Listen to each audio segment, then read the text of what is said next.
What's good? What's good, YouTube? What's good? It's Stormybman, and I'm back. Uh, I'm back with my Spence versus Porter post-fight review part two. Yeah, I was on in the wee hours of the morning after the fight, and because I, unusually had to go in to work today, I wasn't really prepared to do a full stream and coverage on yesterday's fight card. So here I am with part two of it to finish it up and talk about the events of last night.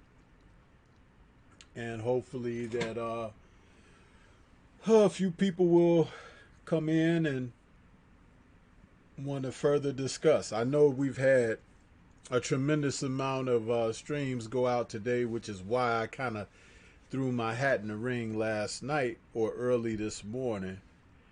But my goodness, it was 1:30 in the morning, and I had to get up at 4:30, so I really didn't get any sleep. Man, huh? And everybody know what that's all about, the angry black man. So I see Boxing Conversations with Reggie Owens. I see you out there. What's going on with you, brother? How you doing this evening? You got the fortune of being on that Pacific time, man. So I guess it's probably what, about 3:30 your time. That's nice. Sheldon Holmes is out there. He says, salute OG Stormybman. What up, though? What's up with you, Sheldon Holmes? Appreciate you, man, stopping by. You know, everything's all good there. Want to see what's happening with you guys. So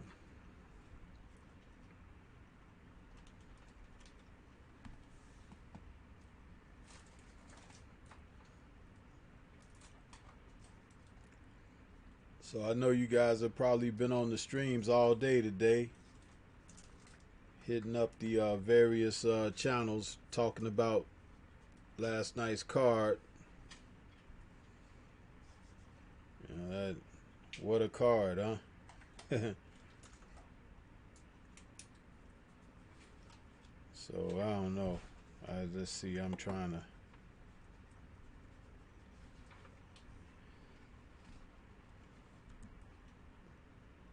Hey Reggie, I sent you a link. You want to get on with me?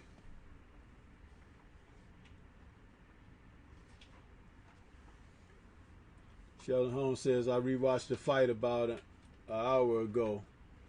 Supreme Beast Boxing Talk. He says salute OG. Salute to you, bro. How you doing?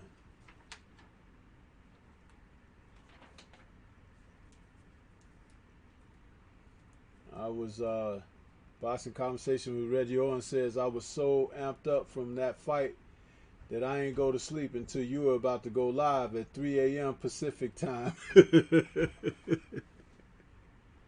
Yeah, man. It was crazy, wasn't it?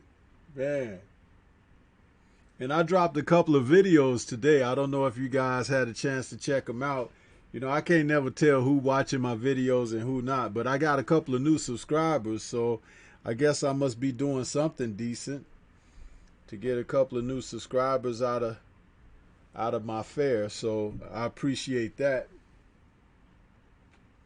I just sent you a fresh link for the stream, Reggie. If you want to get on, you can come in, bro. Cause that other link expired, I believe. So I created a fresh one. So if you want to come on in there, you can. Appreciate you.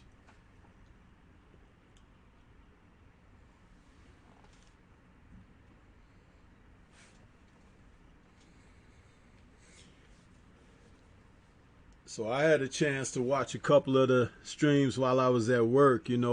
By it being a Sunday, it was a little slower than it usually is. So I was able to kind of listen in. I couldn't participate in any chats, but or streams, but I could just listen So I might have made a comment here or there, but not too much because I was trying to save myself for this evening. And you know what's funny? I had some notes written down and left the doggone notes at work. So I won't be as organized as I usually am for this, and I'll be doing it more off the top of my head from what I remember writing down for my notes. But yeah, I guess I started off. If you guys are looking at the visuals, I've got some images up there from Saturday night event with the oh, by the way, forgive my manners. Please smash the like button as you come in, brothers and sisters. Smash that like button, and um, shout out to the LDBC. Um, I'm kind of a little slow today because of the fatigue factor. You know, I'm not high, I'm not drunk or nothing like that, but Stormybman is very fatigued today because I didn't get pretty much any sleep at all before work. So by the time I drifted off, it was damn alarm clock was going off. If that shit ain't cliche, it ain't nothing cliche in life. You know? I'm telling you, man. I hate that crap. Just as I was drifting off, then here go the alarm clock. Ding, ding, ding. Wake up, nigga. You know. So, Iceberg Nerd, what's going on, brother? He says, salute peoples. I didn't get a notification, but I'm up in here. Hey, there was a notification that went out, though, bro. It was a reminder for the time. I did that this morning before I even went to work. So it was out there. And I saw you had made a comment on one of the two videos I dropped. So if you were on the page, you didn't look and didn't see it. But because it says part 2, it's pretty much a continuation of this early morning stream. You know, well, I did like 30 minutes then. I think I'll do about an hour right now. I won't be on here too long, so I'll give y'all a chance to have your Sunday dinner and everything. Reggie, where you at? Did you get that link? Trying to see where you are. I didn't see. Let me see. Oh, I see what's happening here. I see, Reggie. Don't worry. Give me 1 second. I'm going to make some corrections here, bro. Make some corrections and then you'll be straight. Okay, Reggie, you should be clear now. Why don't you try to come in now? I had to make an adjustment.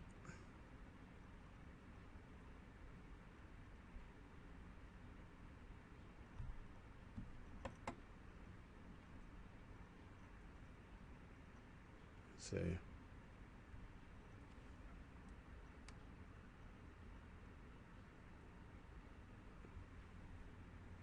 It should be good to go now, Reggie.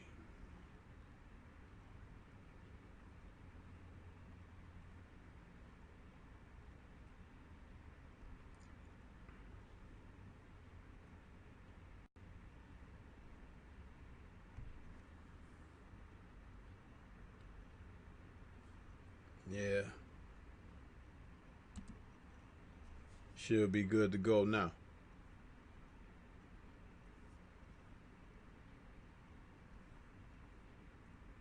You in there?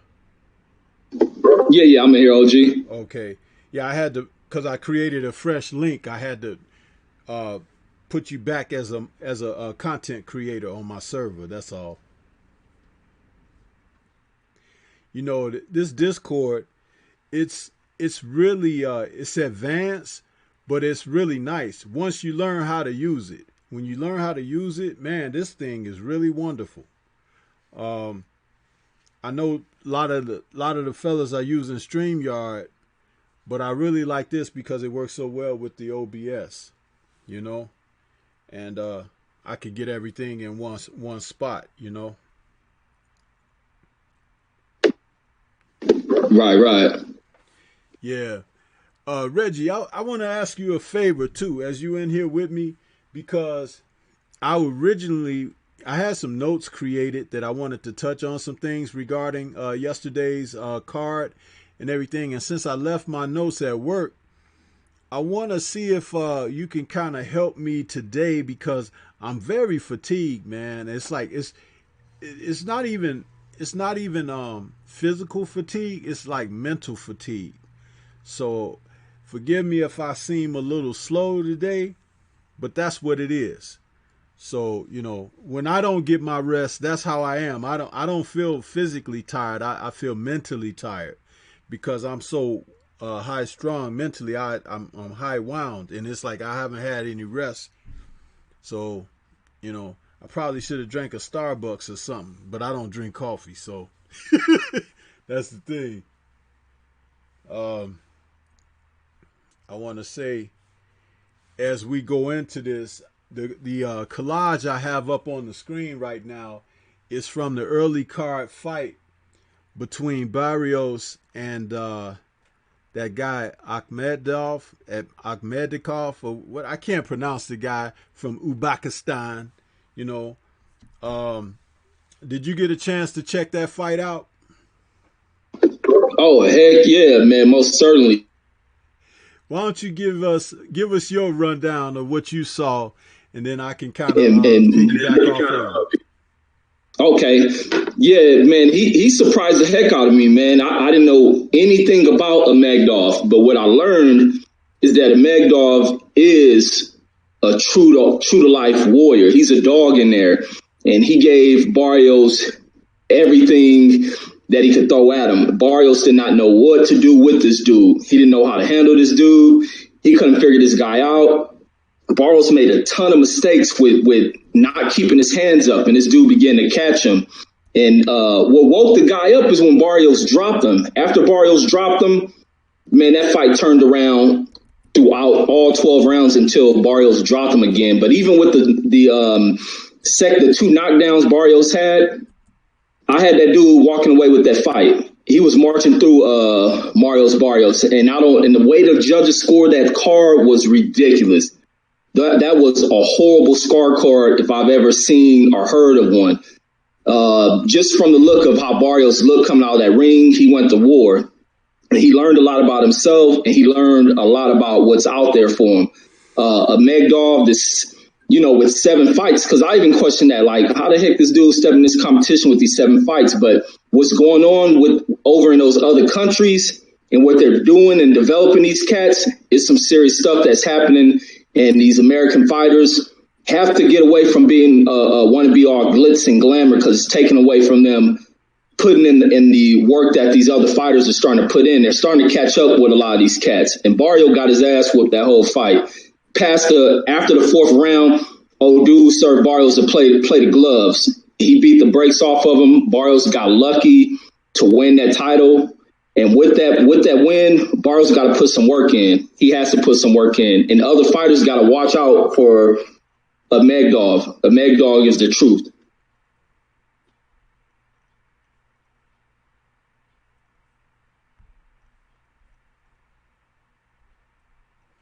Yeah, I'm coming off of mute. I had muted myself.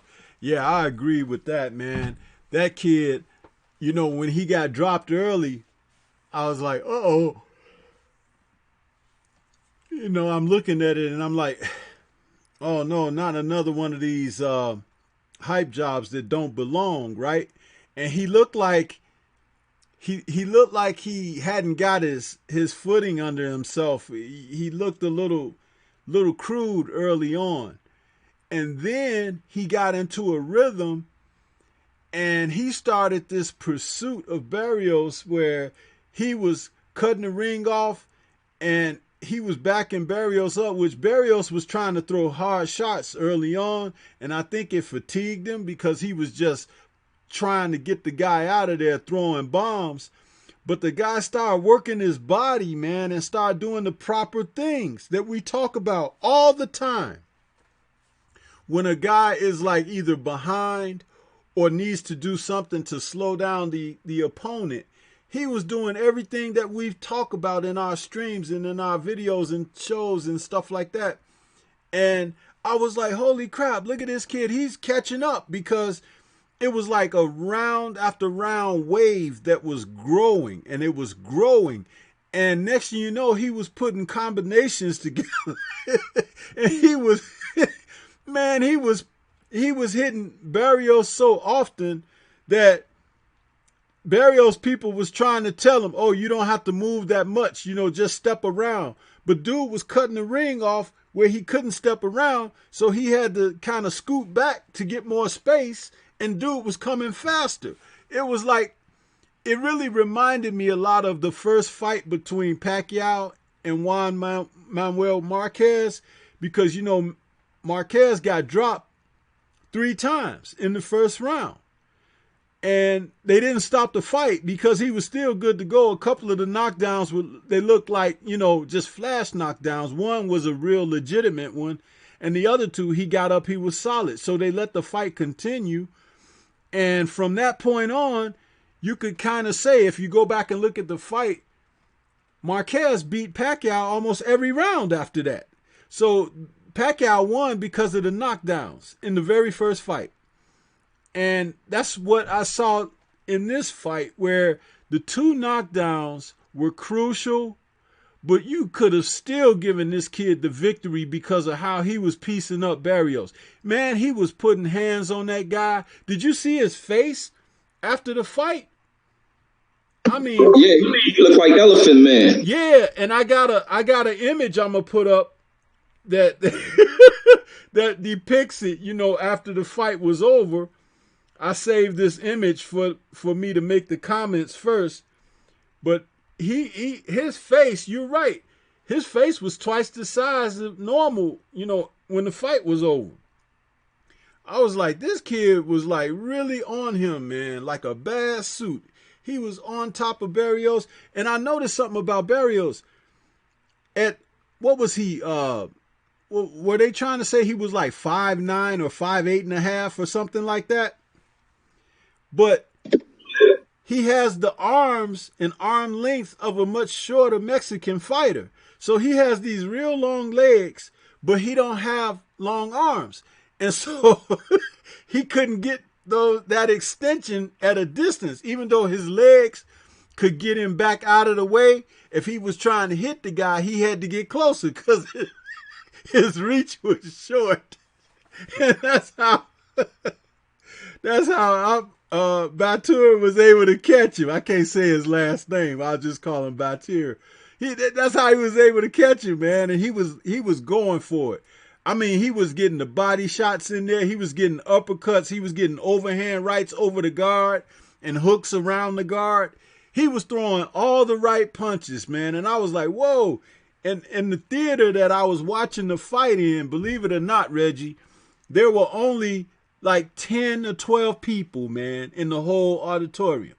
So we were all in there making noise, like cheering and stuff, for the action of all the bouts, because it was like, at home.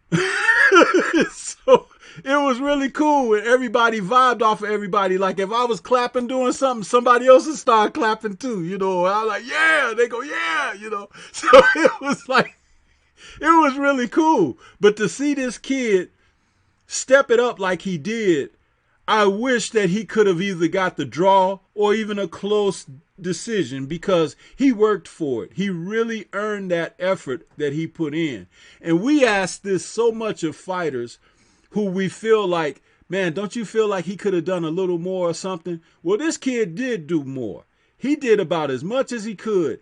And I'm just sorry to say that last knockdown, similar to what happened in the main event, it's like that kind of like gave them a reason to give Barrios the decision. But had that not happened, he was pretty much capturing the championship rounds. That's the way I saw that. But it was an action-packed fight, man. A very good fight for an early undercard match. Yeah, they kicked right with that one, man. They kicked it off real, real proper like. And Bator, he wasn't a fan of me. I was the heck, because I thought Barrios was about to run through him, and this guy just started to like really come on and turn up his energy level. I'm almost thinking like, what is this? Man, but he's ferocious, man. He's a ferocious thing. And the other thing that made me respect him is the way he took his defeat. He clapped for Barrios. He didn't show any look of disgust. And that's because he knows he's going to be a champion. He knows he's getting right back there. He's going to get a title. So he wasn't even tripping. He wasn't even stressing it. And that just showed me a lot about who, Megdov or Bator. It just showed me a lot of who he is as a person. Even though he was robbed, he didn't sit there and mope on it because he knows he's getting right back to the championship level. And I think that's why they put him in there so early, because they know the potential of that dude. Yeah, that kid looked strong. He looked like, you know, once he got into that rhythm, there was nothing that Barrios could do. He was trying several different tactics, even like trying to, as the announcers was saying, I think it was Joe Goosen, on the inside, he was trying to turn his shoulder a certain way so he couldn't get hit with those shots. But Batir was stepping over to the different angle and still getting the shot in. Still getting the shot in on him. And then when his guard was up, Barrios' guard was up, he was finding a way to get through the guard. It was like, he's a smart guy, you know, and I liked how he was applying the pressure because it was effective pressure. You know, sometimes guys can be just seeming like they're following a guy around. He wasn't doing that. He was cutting the ring, and then he was getting the shots off in certain sets. And so Barrios would have to try to circle and get up out of there again and create some space and distance. But he would close the gap again right away and be right up on top of him. It was a good fight. Sometimes when you have matches like this that you don't expect or you don't really know enough about both people, like Iceberg Nerd said here, he didn't know enough about Akhmadov, and he, you know, he didn't care for Barrios too much.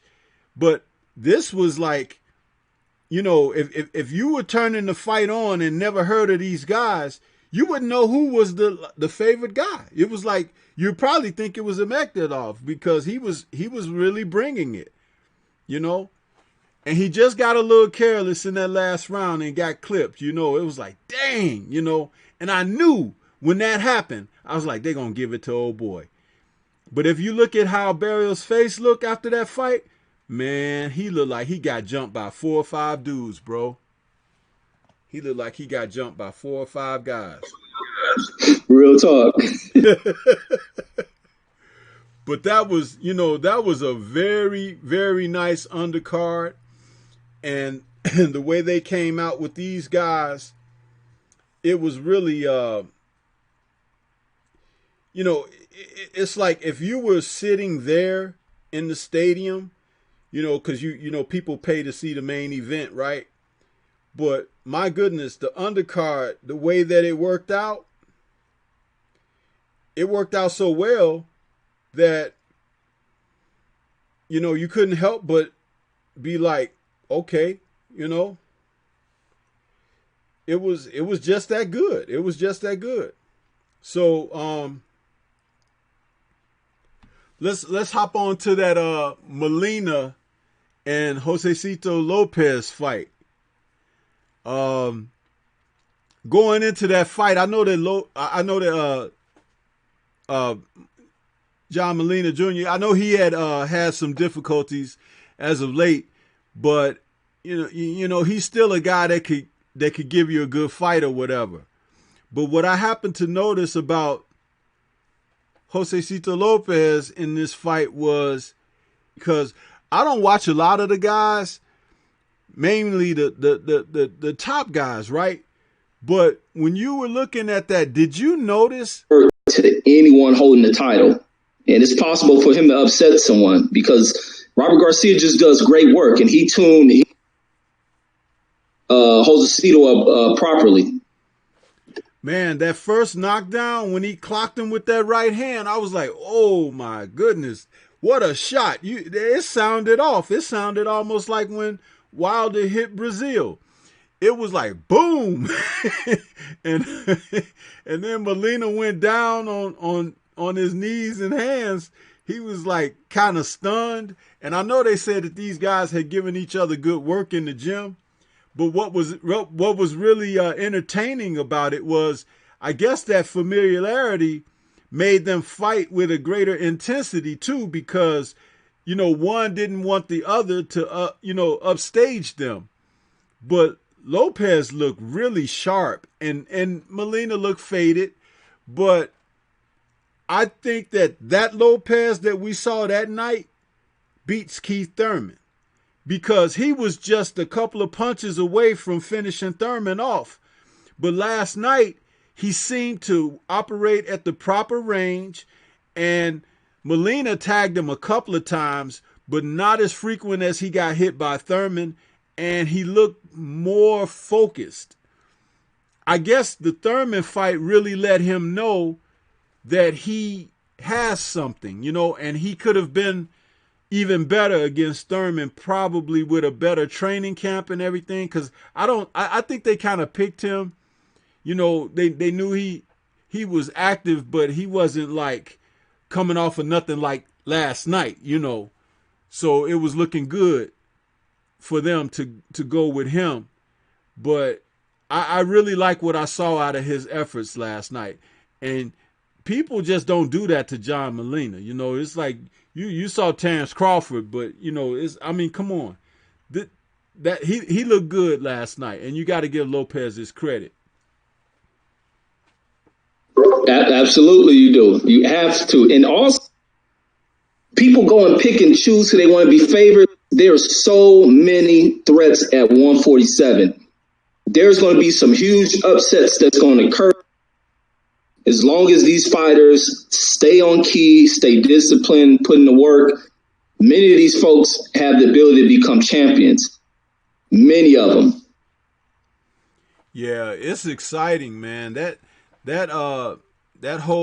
weight class 147, man, is going to be ripe with elite fighters at the top, very good contenders, and very good journeymen. It's like, the way it's shaking out, and with the young guys that's going to be coming up into the division very soon, it's like, man, that's going to be one of the hottest, if not the hottest division in the sport.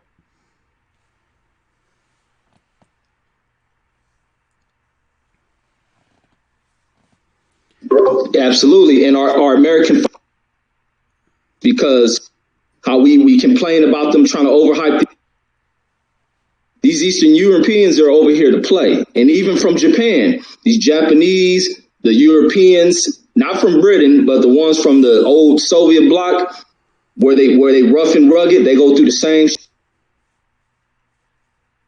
where, the struggles where you really produce fighters. These cats are coming, and they're coming to where they're living a more structured and appealing life. So the American fighters got to get on with their ish. The amateur system needs to get its ish together. These public officials need to start putting money into it. We got some work to do in this nation when it comes, because we do still got the best athletes. The discipline and teaching is just gone. Yeah, it's really something that we have to look at, and I look at that welterweight division as very hot over the next year and a half, 2 years. We could really see some upsets, and I say upsets because there are men that are around right now who've been at the division and they're not doing anything, and some of these young guns that's coming in and moving up, they're ready to make a name for themselves. And some of these guys are going to end up, biting it eventually. And that's good, because it's going to separate the men from the boys. That's all. And the boys from the girls. So I look forward to that. I'm going to go to the chat for a second. Shadow 979 says, salute Stormy B-Man. Iceberg Nerd says, Shadow 979, I see you, man. And Macadon 1 is in there saluting. Iceberg Nerd said, the undercard definitely held its own. Every fight was worth watching. And hell, Molina never moved his head. Lopez couldn't miss with the right. Yeah, but Iceberg Nerd, it was the way he was throwing the right. It's one thing to throw punches and land, but it's another thing to throw the punches with the proper technique. And that's what I was looking at from Lopez. He was able to throw that right hand with power and with proper technique, and it was getting the desired result. There's sometimes you see guys clubbing with the right hand and they can't get the full extension and snap on it. But last night, Lopez was sharp, man. He was razor blade sharp, and I could see it. You know what I mean? He looked like a total different fighter than the guy who fought Keith Thurman. And of course, Molina is not Thurman. But remember when Thurman was hurt and he was backing up straight, and we were saying, man, that's dangerous for him to back up straight like that, because all Lopez needs to do is throw a straight right hand. But Lopez was looking to throw looping and hooking punches. He didn't throw straight punches at Thurman in that fight. And I think that, like Reggie just said, maybe when he got back to the gym, Mikey Garcia was telling him, hey, the reason you didn't get that knockout is because you were not throwing a straight right hand. When Thurman was backing away from you, he was backing straight up in a straight line. All you got to do is follow him and throw the straight punch. But if you throw a looping punch or a hooking punch, it's not going to land. And I bet that is what they worked on. Because, boy, he was throwing it last night. And Molina doesn't move his head, but he's one of those fighters who fights over with that dip to his right. And sometimes guys who do that, they're accustomed to you throwing your right hand, and they can make the right hand either go over their shoulder or you'll shoot it short by how they give a little dip. But Molina couldn't get out the way of it. Part of that is age, wear, and tear, and the other part was the improved technique by Lopez.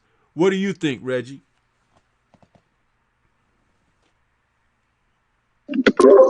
No, I think you hit that 100% on the head. Yeah, I just saw a marked improvement. I really did. And kudos to him for, doing what he did, because he really, really, really, I would say he was 20% better than when he fought Keith Thurman. And if he was 20% better in this fight, that 20% could have made the difference in the fight with Thurman. Oh, yeah, without a doubt on that one. Without a doubt. I think even 5% he'll beat Keith Thurman. Yeah, I mean, all it takes, sometimes is for these guys to put themselves in a position to do certain things. That's all it takes.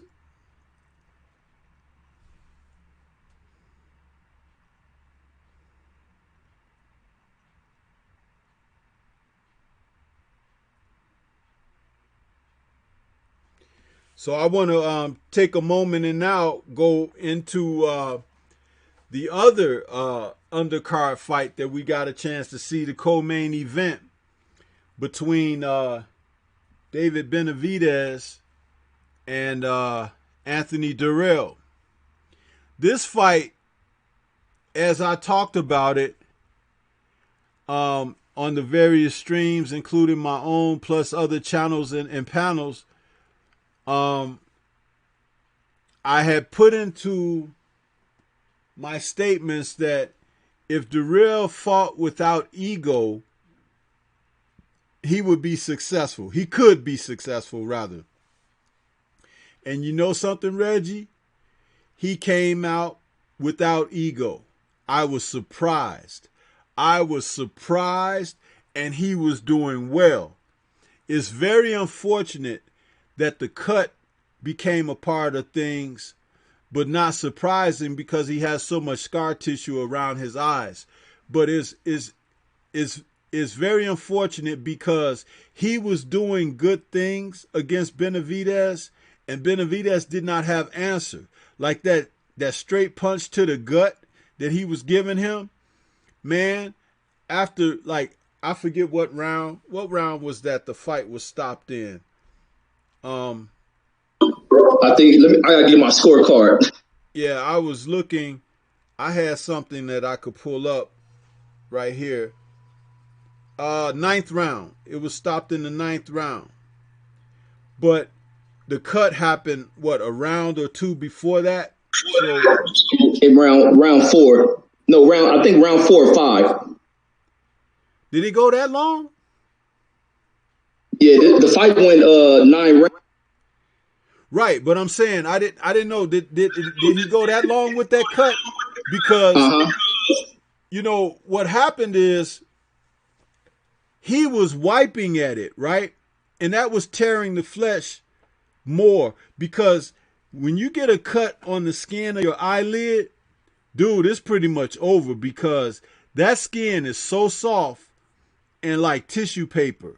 If it gets cut and you rub it or something, it's just gonna rip right open. And he had to change the way he was fighting, and it became an impediment, you know, that he couldn't see. And with Benavidez, I'm sorry, but that guy looked like a cruiserweight in there, damn near, didn't he? Yeah, he's a huge kid, because 250 pounds or something, or so. Yeah, he's a big kid. Yeah, so I don't know. That's kind of unfair, but nonetheless, Darrell did not fight with ego, and I was very surprised about that. And he was doing some good things before the cut became a part of matters. But he also may have made a mistake, because he did let Benavidez touch him a few times unnecessarily. And one of those times he got touched, the cut happened. So it's like you pay for play, you know? So, and that's what happened with that. But I'm not impressed with Benavidez. I just know that he's a big kid. He's real big, like you just said. And that someone that's more skillful and everything, that can fight, and youthful, doesn't have all the scar tissue and everything like that, they could give him that work.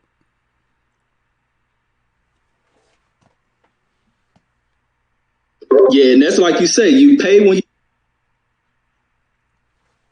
with both fighters. So I pull off this big. You kind of you kind of choppy. You kind of choppy with your audio there, Reggie. Okay, how about now? I'm fixed. Go ahead and say what you were saying again. Yeah, I was saying like you were saying him doing one taunt at Benavidez, laying his head forward, allowed Benavidez to strike him with that straight right. And that's all she wrote with that eye. It opened up immediately. But before that point, Darrell was fighting a perfect fight, a great fight, a fight in which he was causing Benavidez to be very hesitant. He was able to cause Benavidez to shell up. It was looking like a real clean fight. And he brought on the inside when he wanted to. He roughed Benavidez up, he pushed him around. He was fighting a great fight. And it's just unfortunate with that scarring of the eyes, it's what limited him. But Benavidez did the proper thing at that point. And he went right for that eye. He knew when to turn it on. He had a wounded warrior inside that ring, and he went in there to shut it off. But Darrell showed tremendous heart, because I would have stopped. Me personally, I would have told the ref that I'm done. Like, I'm quit.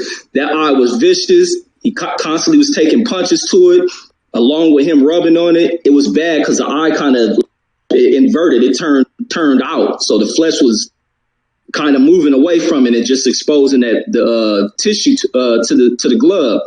But all in all, man, it was an impressive win. But Benavidez going forward, him and Plant, that's going to be a hellified match a hellified matchup, and they're already back on social media, going back and continue on with the bad blood each other. Yeah, I agree. And ironically, that eye looked a lot like David Reed's eye looked after he got cut real bad in the Olympics. And when he went pro, they had said that was going to be a problem for him because the cut was on the tissue of the eyelid. It wasn't over the brow or anything like that. It was on there. And that is just something that they really, really can't repair. I mean, it'll heal, but it'll open up again as easy as whatever, because that flesh right there, you have muscles in your eyelid, when you blink and everything, but that tissue, that I call it tissue, it's skin. That skin is so soft and sensitive there that it's like once it's been injured or something, that's basically it, especially for contact circumstances, because anytime it comes in contact with another surface or whatever, it's going to open right up again. Very unfortunate. Darrell needs to go ahead and sail off into the sunset now.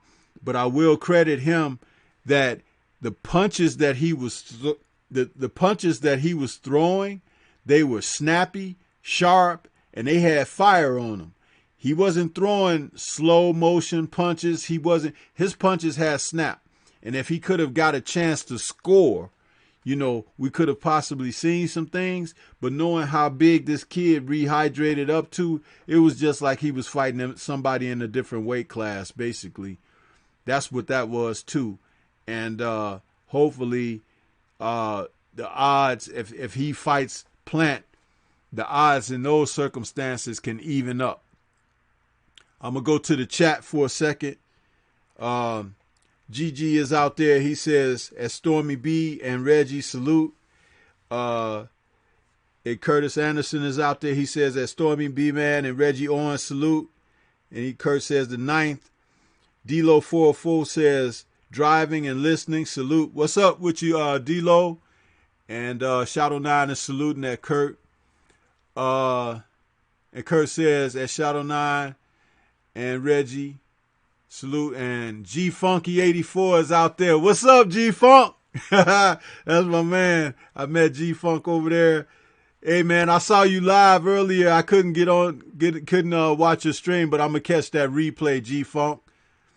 What's good, Stormy? He says. So Reggie, let's now get to the meat and potatoes, man. We've been messing around with these hors d'oeuvres and these appetizers, and they were quite tasty. You know what I mean? But man, let me tell you something. It ain't nothing like the main course. You know what I mean? It ain't nothing like the main course. And I saw what appeared to me, I'm trying to get my thoughts together here. I saw what appears to me to have been one of the best fights, okay? One of the best fights since I remember watching the guys who really got down to business in the early to mid 80s, man. I'm talking about the Leonards, Hearns, Haglers, Durans, McCallums, Currys, all of that. I saw vintage. I saw vintage last night when our brothers Earl Spence Jr., The Truth, and Showtime Sean Porter put their titles and their cojones on the line against one another.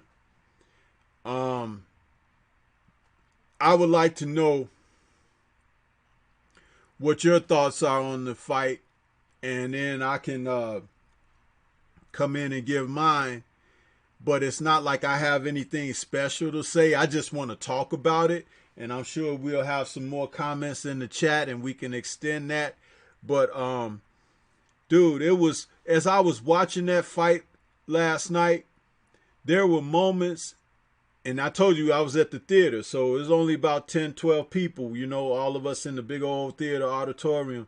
We were all in there clapping, we were yelling, we were like, yeah, you know, it was like a movie going experience for a fight, but it wasn't for either guy, it was for the fight. And it was like people were enamored with the efforts by both champions, that they were putting their wares out there on display, and it was so entertaining that it's like you wish it didn't end. It was like you could just watch that on replay. You could watch it, you know, go a few extra rounds. It's like, dude, there were moments in that fight where one guy, it doesn't have to be either particular guy, but I'm just giving an explanation of what I was witnessing, where you could see someone gaining an advantage and pressing the guy, and then the other guy turn things around and come back at him with the same thing. And it's like they were like giving as good as they got,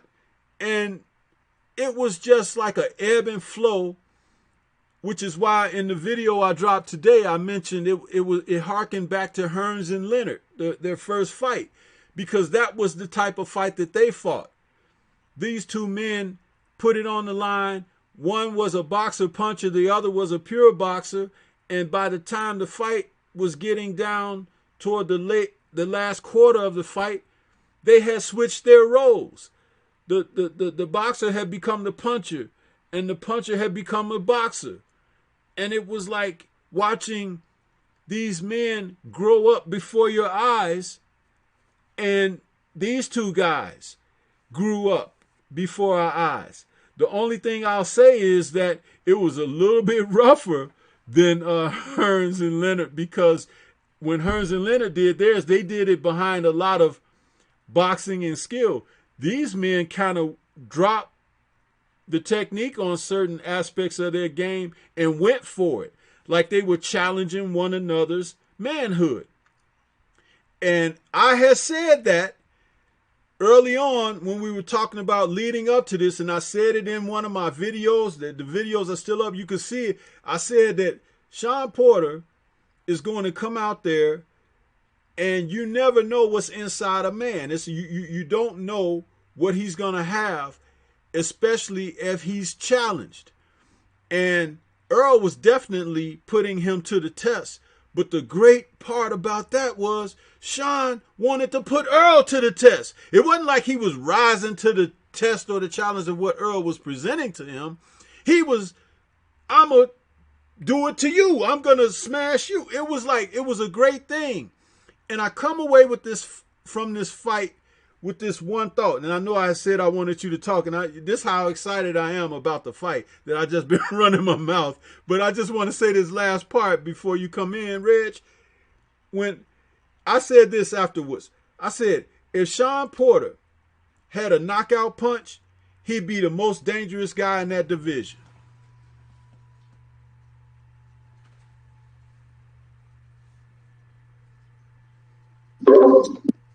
Without a doubt. Yeah, I'm talking about, you know, you got like, okay, you know how Tommy Hearns had that big right hand, right? And then you have certain other fighters. Ray Leonard had a big left hook. You know, Earl kind of got a nice right hook. His right hook is very dangerous. But if Sean Porter had a single punch, knockout punch, dude, he'd be the most feared guy. He would be like the equivalent of what Mike Tyson used to be back in his day, because Sean got everything else. He got everything else. And some people talk about his technique or his boxing skill.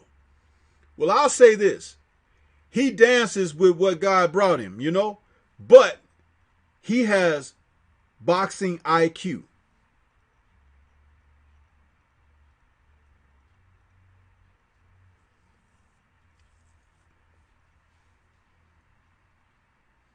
You there, bro? Yeah. My signal had one. But yeah, you talking about being overexcited, man. I feel like I was on a dope high. I couldn't. That fight had me so amped up. I couldn't go to sleep. I didn't have to. I made up a reason to get out the house. go shopping just to see if I can calm down. Wanted to rewatch this fight. Man, this was bout of two champions that I have ever seen. I'll have to go back in time to pull up one of those classic fights to find something that compare with this. This ain't even a fight a year to what Sean Porter and Earl Spence.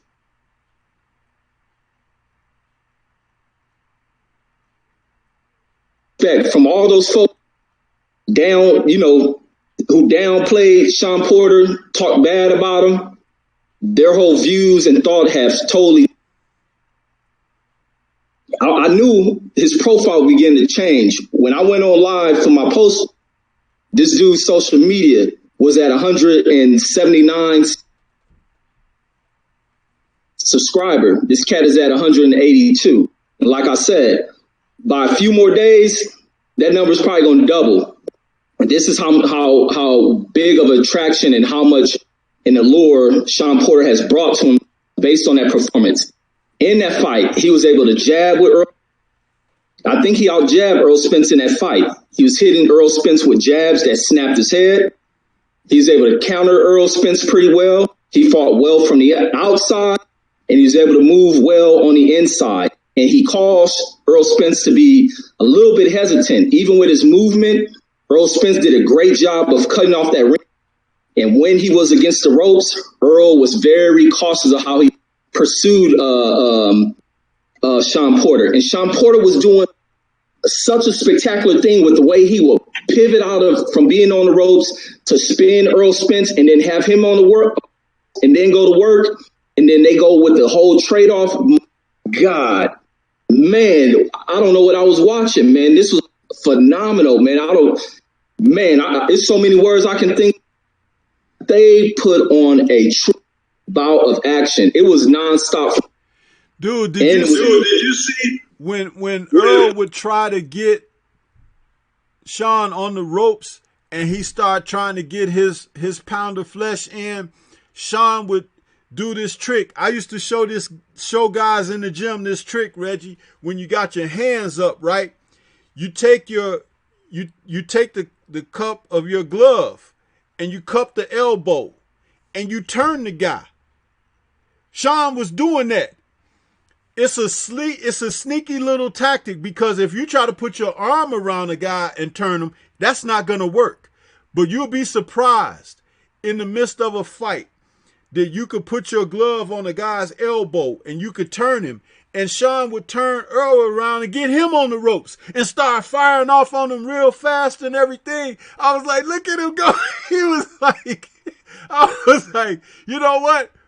He made the fight better than most people thought it would be, simply by bringing his championship heart out for and I said that about him. He's a 2-time world champion. You cannot just dismiss this man. You can't. And then when I said in one of the streams, I was on somebody's panel, I said, yeah, he fought Ugas because he went in there with an idea towards Spence because of Ugas' size and strength. It wasn't about Ugas' boxing ability and style, but it was the physicality that he needed to get acclimated.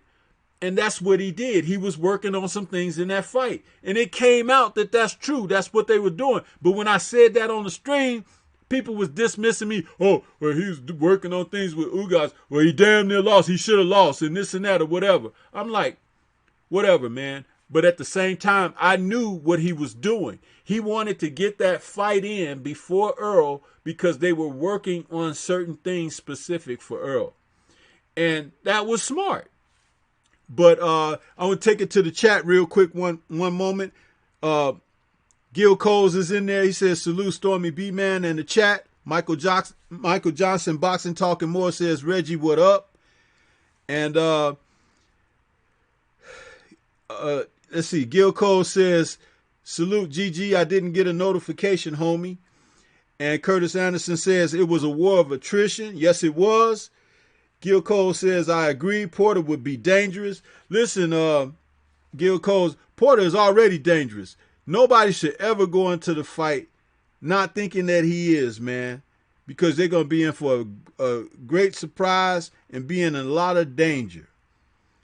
And the man's conditioning is second to nobody in the sport. He's got tremendous conditioning. When he got clipped with that shot in the 11th, you notice anybody else would have been laid out flat on their back. That guy dipped his knees and he stood back up. He was dazed. He was almost out on his feet and he woke back up, but that was conditioning. That wasn't no special effects. It wasn't Jack Reese trying to wake him up with electroshock stimulation or anything like that. That was all nuts and guts, brother. That's what that was right there. And Earl thought it was over at that moment. And as the ref was counting, Sean was yelling over the ref's shoulder, "Come on, let's go. It ain't over." Because Earl was probably over there on the rope celebrating or something. He was like, "Hey, I ain't done yet." What a champion, man. What a champion. Man, speaking of that, how amped when I seen Sean do that, and I can't imagine what ran through Earl Spence's brain, because that shot was a heavy, lights out type shot. And to see this get up and then say that and then pat his chest and go right at Earl, I was like, man, what was people thinking to count this? And don't forget, he didn't go down. He dipped his knee touched the canvas a little, but he didn't go to the canvas on his back or anything. And that's the same shot that knocked out Chris Algieri. I think that shot would have knocked anyone out. Earl sat down on that shot. That's the same exact shot. He hit Chris Algieri with when Chris Algieri was up against the ropes. He hit him with that right hook right upside his head, and Algieri went down. He was out.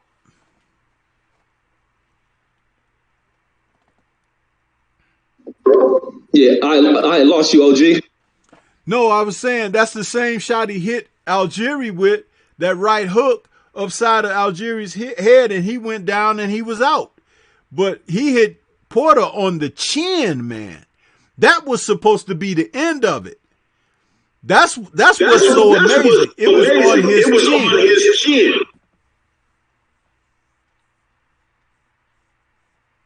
Yeah, man, I was just over and already creating these Monday morning water cooler excuses.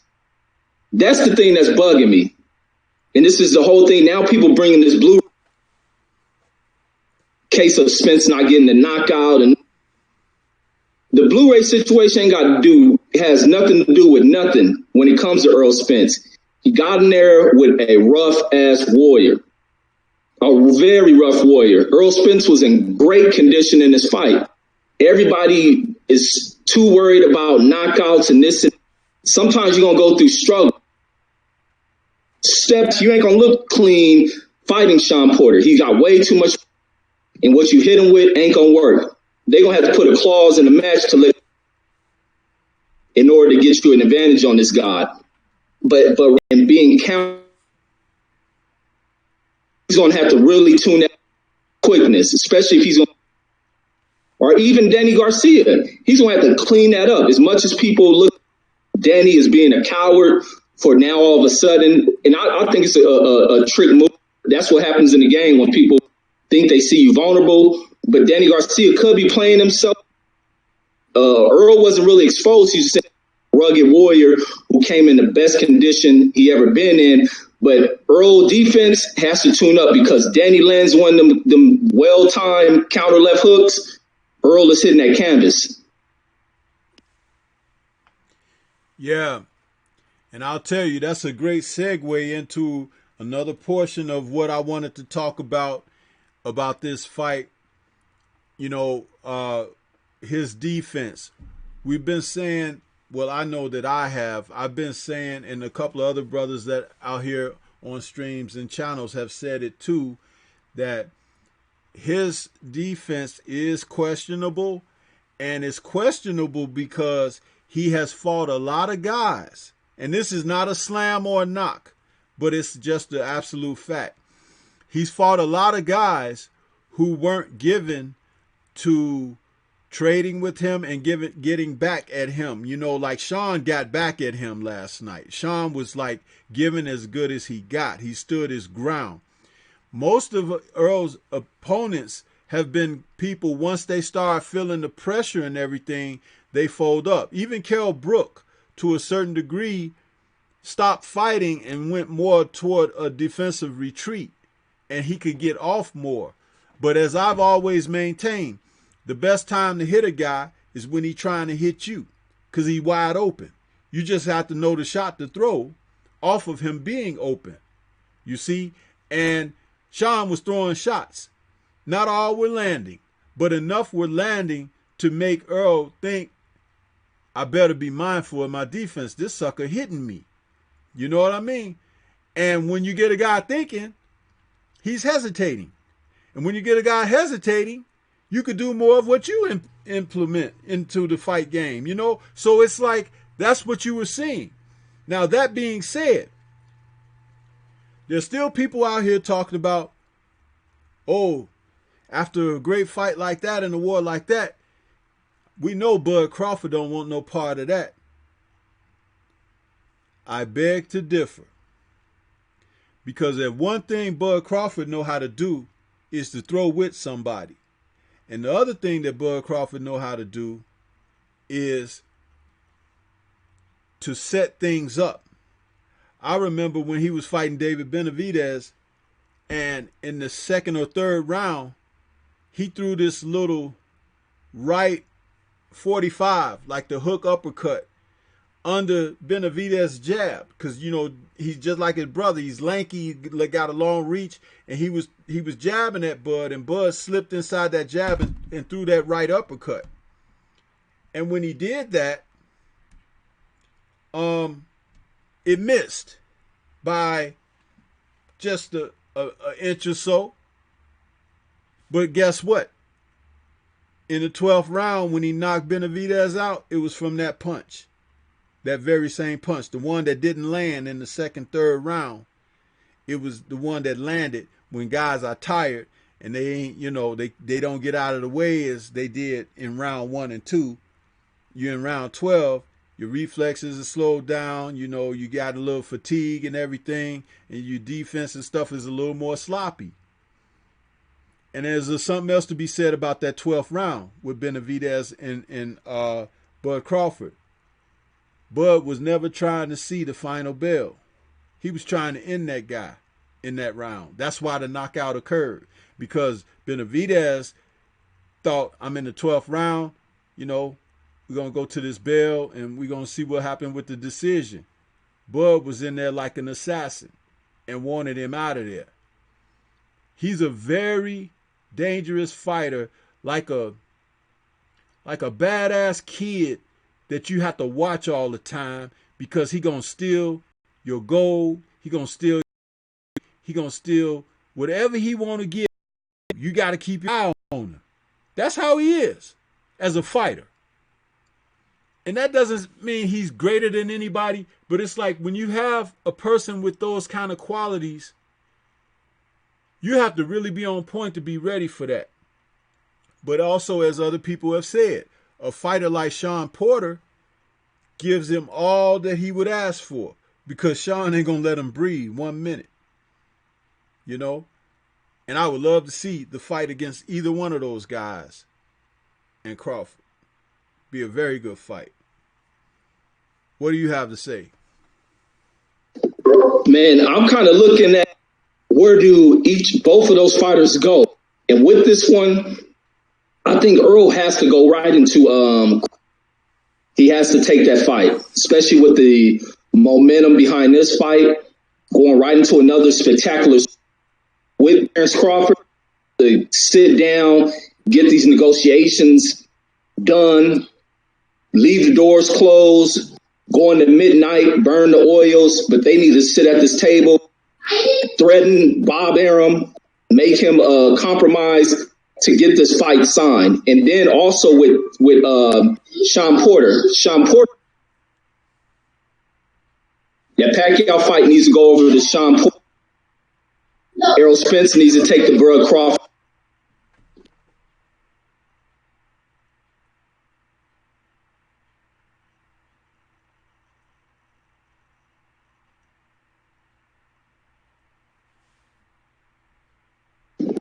You still there, OG? Yeah, I'm still here. I'm looking at this thing. It looked like it's trying to buffer a little bit.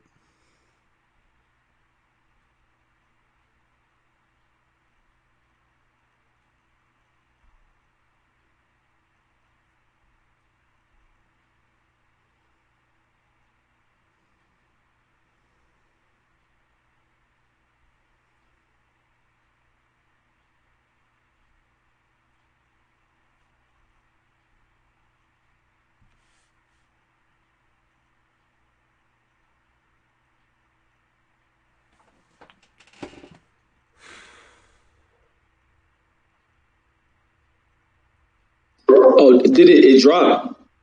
No, I'm here. Can you hear me? Yeah, I hear you. I'm sorry. It looked like this thing is trying to buffer for whatever reason. At first, it was saying that our schematics were good. Now it's like acting up. Beyond my control.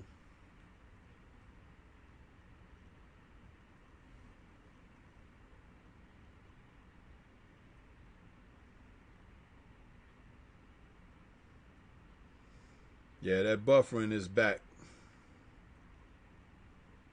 For whatever reason.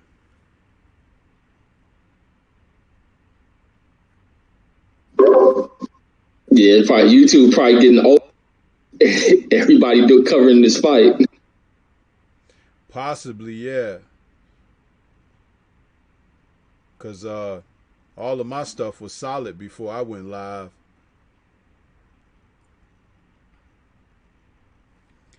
But yeah, this has been something that we could really, I mean, we could study this fight and look back on it and go over it and everything. These men really put it on the line, man, and it was something awesome to see. It really was. Man, and they solidify, given when they begin to age and they sit down and go over, kind of the memory of this fight can probably turn into a documentary. It's going to be a fight that they talk about. It's going to be so many things that can come out the interview once these guys move. They have a story that's going to be asked about and told about for the rest of their lives because they went in here and they gave it their all. Like they left Stormy. They left nobody. I've seen people from LA at that fight posting and showing this fight. That's how impressed people were about this match. Yeah, and rightfully so. It was just an awesome effort by both guys. Their camps. There's one thing that I was going to address though before we get out of here. Errol Spence, more than any other time in any of the fights that I watched him, threw so many doggone low blows, I would not have been mad to see a point taken away. He threw a lot of low blows, man. A lot. A lot. Hell yeah. And I was bringing that up and I was saying it's funny. Have these biases because they favor somebody and they want to dog somebody else. All we heard through the build-up, and even Earl, because he's listening to what people, oh, Sean's a dirty fighter. He's this and that. He's a football player. Sean fought a very clean fight. He ain't do no dirty tactics. Errol Spence over there deliberately throwing those haymaker low blow shots. It was like, and then all those folks making ones who the Errol Spence fans, they sound worse than Anthony Joshua fans right now. And this is the thing that's bugging me. I've been going on their channel, the people, some of the brothers going on their channels and exposing them for that BS they was talking on the lead up to. And all they got is excuses didn't knock this guy out.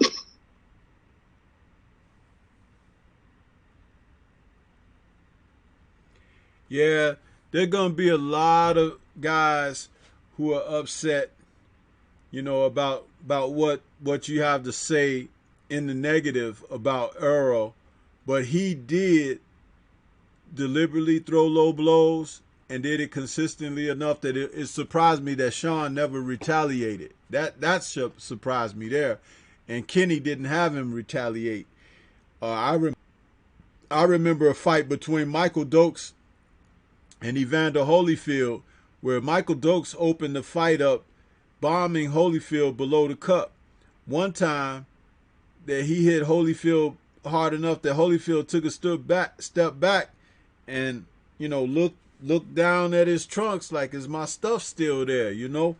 And then finally Evander threw a hard uppercut straight to the crotch of Michael Dokes. Michael Dokes didn't throw another low blow in the fight because the ref had to call time and give him a few seconds to get himself together. Evander deliberately hit him below the belt and pulled his own trunks down beneath the waistband so he could define where his navel was and everything, and keep Dokes from throwing those low blows like that.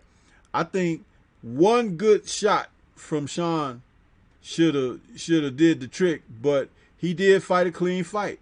But I did not like that at all, and I think that Kenny should have said something. But maybe if he didn't take as many of those low blows as he did, that shot that he got hit with wouldn't have had that effect on him, because he was walking through everything else. But I'm sorry, them damn low blows, man, they do some bad things to you.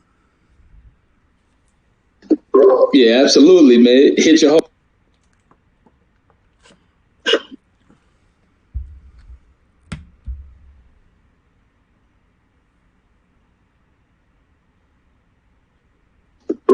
You still there, OG? Yeah, I'm here. Okay. Yeah, it was showing my signal was. But yeah, but I seen Kenny he was like he was pissed off, like he was going after the fight type interviews. One of the fact that Earl was deliberately doing that and Jack Reese wasn't saying anything. I don't know if and Jack Reese didn't give not one warning. I don't know how he did that. Yeah, I didn't like that at all. Willie Beecham is in the chat. He says, does Danny, son of, what is that? Danny Swift Garcia have a hard fought back and forth war with Spence like Porter? I know one thing. Danny got a hook that is really big.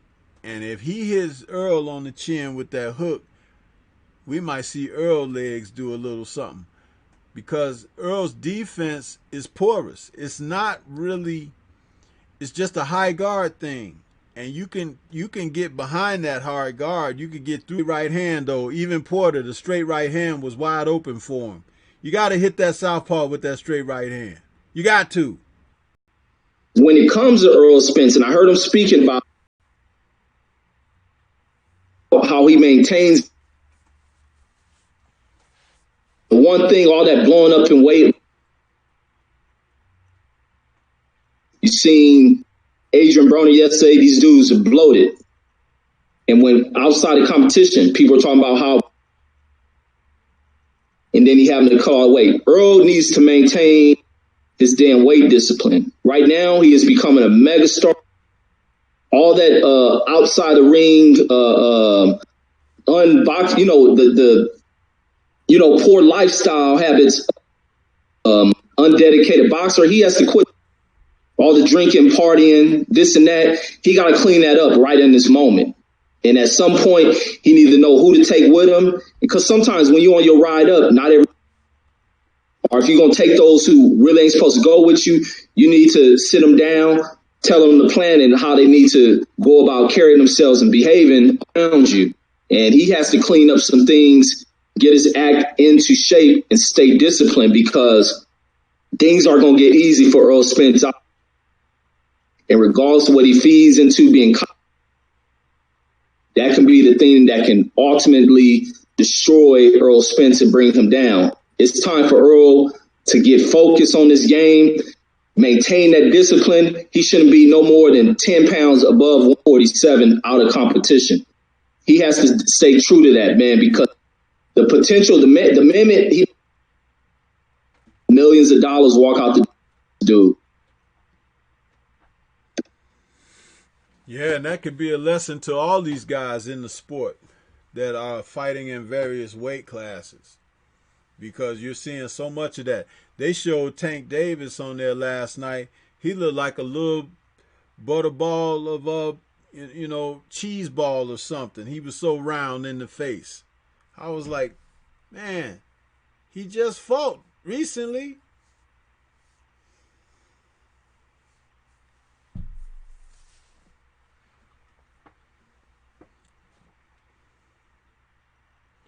So yeah, man. But look here, Reggie. I'm gonna go ahead and wrap this up, because I'm gonna go ahead and get me some rest. I didn't get any sleep. So you got some last words you want to share with the audience or whatever before we close it out? Oh yeah, man. I just want to say thanks for can you hear me? Yeah. Oh, okay. Yeah, I want to say thanks for bringing me. Thanks for the invite. Thank you for rolling with us. Thanks to everybody within the LDBC. Even if we on different accords when it comes, hopefully what we saw yesterday brings people to the conclusion of never underestimating another champion, regardless of how unpleasing a style may look. Everybody has a skin in the game. Favoritism or not. Sometimes you got to put all that emotional liking behind you, really wake up and scout what is out here in the game. And that's what everyone, all that excuse making credit needs to be given where it's due. Same thing, credit. And people will be fooling themselves to think that, as well as, well, Sean Porter gained a lot, but Earl, tough opponent, but it was just great, man. I'm overexcited. I've been listening to what people have been having. The one thing I want to see is the numbers that come out of this event. I hope that this is a event and the numbers are ranging high up in the gate revenue, and pay-per-view sales are at 1 million and something. But I wish nothing but the best for both of these guys. And salute to everybody. Yeah. And when we close out, just stay on behind, okay, so we can chat for a minute. Yes, indeed. Yeah, and for everybody that came out to listen to us, sorry about the little bit of audio difficulties. I'm going to reset all of these settings here. It may just be that YouTube is on fire on our communities talking and whatever about this great fight. But as I did my stream early this morning, it was none of these problems. So we will get that corrected for everybody. I want to say shout out to the LDBC, everybody that came into the chat, anybody that wants to come back and check out some of those videos I dropped today, please do so. Don't forget to hit the like button on your way out. And for those that are here for the first time, hit that subscribe button, because we're doing some good things over here on the Stormy B channel. And this Friday, we got the Friday night chop session with Stormy B, man. And this Saturday, we got another episode of the In the Eye of the Storm. The Friday night chop session is at 8 p.m. Central. In the Eye of the Storm is at 10 a.m. Central on Saturday. So this is from, Stormy B, man, to everybody out there in the chat. We're going to say peace and have a good evening.